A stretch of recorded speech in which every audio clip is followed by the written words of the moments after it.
Mano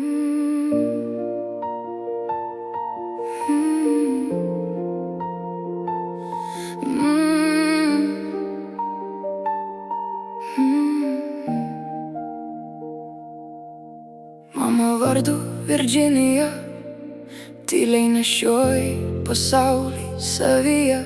Tarp baimės, tarp naktų ilgesnių, tu vis tiek dainavai mums lopšinės tyliai. Po tavo akim neišmiegotos naktys, rankose siūlai, sapnai ir audiniai.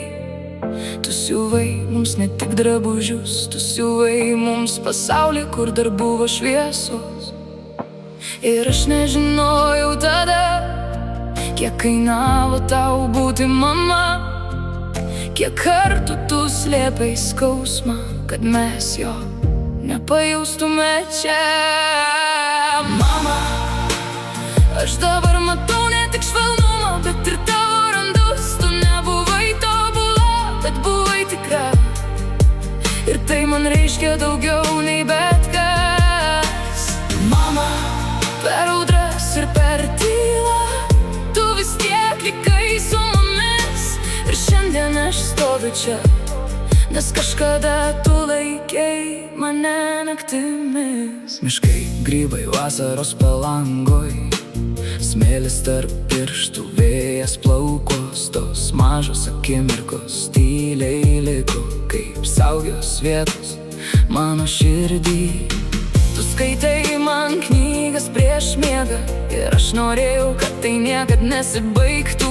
Kai nustojai, aš išmokau skaityti pati, kad susigrąžinčiau tą jausmą savy. Tu gimei į pasaulį, kur meilė kartais gudėjo per stipriai. Tu augai be to, ko pati ilgėjaisi, ir vis tiek bandai duoti tai man. Tarp tylos ir tarp riksmo, tarp to, kas buvo ir kas neturėjo būti. Tu stovėjai tarp mūsų ir jo kaip siena, kur saugojo tyliai. Aš mačiau daugiau nei vaikas turėtų, bet dabar aš matau ir tave.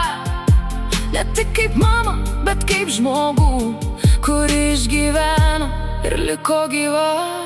Gal mes abi mokomės dabar, kaip mylėti kitaip nei anksčiau. Be baimės, be tylos, be skausmo, po truputį iš naujo. Mama, aš tave suprantu, ne viską, bet pakankamai, kad atleisčiau. Ne tam, kad pamirščiau, kas buvo, bet kad galėčiau tave matyti šviesoj. Mama, Virginija, tavo vardas manyje gyvas. Ir viskas, kas buvo prieš mane, padėjo man tapti tuo, kas esu šiandien.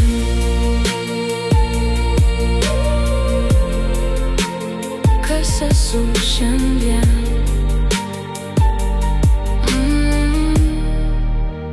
Kas esu šiandien.